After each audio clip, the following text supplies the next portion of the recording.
Mais écoutez, par vos applaudissements, tout cela démontre surtout, mon cher Daniel, que si aujourd'hui je crois que Jean-Christophe doit nous réserver une petite surprise en fin de matinée pour une prochaine élection, je voudrais simplement témoigner par cette copie stratégique du travail qui a été réalisé, non pas par en haut, mais par en bas, dans le cadre effectivement de cette université d'été à Barcarès, où vous avez été près de 600 à travailler et une centaine effectivement à réfléchir à cette stratégie. Alors il y avait un certain nombre de questions qui étaient posées. La première sur les préoccupations principales. Vous voyez qu'à l'époque, nous sommes tout début septembre, on avait en 1 les flux migratoires non contrôlés, l'absence de frontières, en 2 la croissance, le pouvoir d'achat, le niveau de vie.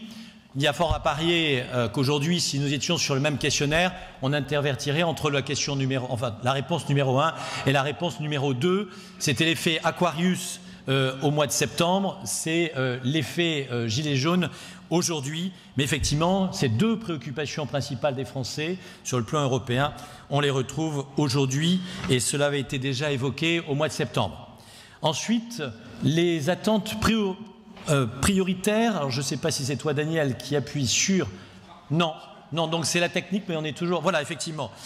Donc les 3 attentes prioritaires, effectivement, des Français pour cette prochaine mandature, 2019-2024, avec en 1, ce qui est d'ailleurs logique en versus la première question, une politique migratoire européenne, avec le fait de pouvoir stopper les flux migratoires, d'un contrôle de l'immigration et une gestion efficace de cette crise. Ensuite, une deuxième attente très forte sur une gouvernance qui soit plus lisible, transparente, démocratique, non bureaucratique, avec des institutions qui soient efficaces et que l'on cesse notamment cette règle de l'unanimité qui, évidemment, restreint le pouvoir de l'Europe. Et puis, bien sûr, une action de l'Europe en faveur de la croissance, de l'emploi, et on retrouve à nouveau le pouvoir d'achat, sans compter une défense européenne et de sécurité. L'Europe, elle a des atouts, elle a des handicaps. Ces atouts, d'abord, c'est une monnaie forte, la monnaie unique, l'euro, mais dont les Français souhaitent qu'elle soit beaucoup plus forte dans les années à venir versus le dollar. On a vu évidemment la position sur l'Iran et la possibilité pour l'Europe d'avoir une monnaie qui soit représentée sur la scène internationale face au dollar. Une puissance économique, c'est effectivement l'un des atouts majeurs de l'Europe. Puissance économique, son poids, son PIB et également ses pays locomotives, bien sûr, l'Allemagne, la France, pour ne citer que 2 d'entre elles. La paix, la stabilité qui arrive en 3e position et puis le marché unique qui n'arrive d'ailleurs qu'en 4e position, ce qui d'ailleurs rejoint les positions de Jean-Christophe et les positions de l'UDI sur le fait que le marché unique, ce n'est pas ce qui doit uniquement guider la philosophie européenne. Et puis, par rapport à cela, en versus des atouts, évidemment, les principaux handicaps de l'Europe. Alors d'abord, ces disparités entre le nord, le sud, l'est, l'ouest, disparités économiques, disparités fiscales, disparités normatives. C'est en 2e position, on l'a déjà évoqué, une gouvernance illisible, bureaucratique, technocratique, cette règle de l'unanimité qui piège effectivement et qui fragilise l'Europe. Et puis 3e position, effectivement, la problématique de la migration et des flux migratoires entre l'Afrique notamment et l'Europe. 3 menaces ensuite, 3 menaces qui pèsent sur l'Europe. Ben, la première chose, tout cela finalement un fil conducteur que l'on retrouve de façon invariante, des flux migratoires incontrôlés, des frontières passoires, tout cela d'ailleurs ayant entraîné ce qui arrive en 2e position, une montée du populisme et de l'extrémisme, tout cela menace effectivement l'Europe.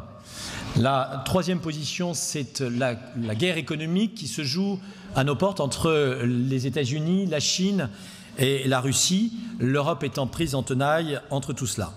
Et puis bien sûr, en conclusion, les risques d'implosion, d'éclatement, le fait que le Brexit, même si aujourd'hui les choses se passent douloureusement, tout cela ne joue pas comme la théorie des dominos sur d'autres pays européens. Alors, face à ces menaces, l'Europe en revanche a des opportunités qui soient susceptibles et qui devraient être susceptibles de conforter effectivement son avenir.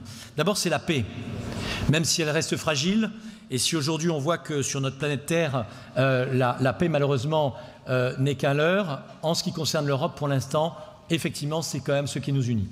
La capacité également de l'Union européenne à s'unir face aux tensions internationales. C'est-à-dire que finalement, pour nous, pour l'Europe, Trump, Poutine, Xi Jinping, le Brexit, Daesh peuvent être des éléments qui pourraient nous consolider. Lorsqu'on est divisé au niveau européen, en revanche, on peut s'unir lorsqu'on est face aux autres. Donc ça peut être effectivement une opportunité. avec bien sûr un marché unique, une puissance économique, une régulation économique qui sont des éléments, et bien sûr une monnaie forte, l'euro, qui sont des éléments fondateurs pour l'Europe. Et enfin, dernier point quand même, c'est le génie européen, l'innovation, la recherche, le savoir-faire, les intelligences qui sont tout de même des éléments marqueurs de l'Europe. Ensuite, et avant-dernier point, les domaines d'activité dans lesquels l'Europe devrait investir en priorité. Ça a été abordé pendant notre université. On arrive en tête sur l'agriculture, donc on voit que, vous voyez, là, mis à part les problématiques sur la PAC, on voit que l'agriculture reste mais alors, quelle agriculture? On voit les agro-ressources, l'agriculture durable, l'agrotourisme, l'agroalimentaire, donc l'industrie également qui tourne autour de l'agriculture.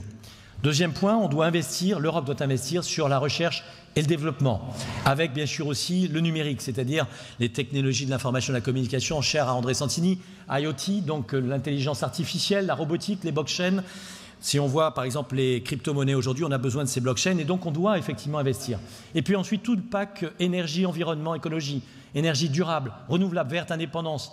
Une indépendance énergétique, quand on voit ce qui se passe entre l'Allemagne, la Russie, le gaz, on n'a pas d'indépendance énergétique alors que les pères fondateurs ont inventé la CECA, donc on doit effectivement retravailler dans ce domaine. Et puis bien sûr tout ce qui touche autour de la défense, de l'armement, de la sécurité et de la police. Et pour terminer, quelles sont les missions stratégiques que nous avons adoptées en Conseil national, mon cher Daniel, donc au mois de juin dernier, celles parmi les 9 propositions effectivement du Conseil national qui devraient arriver en tête dans le cadre de la prochaine mandature.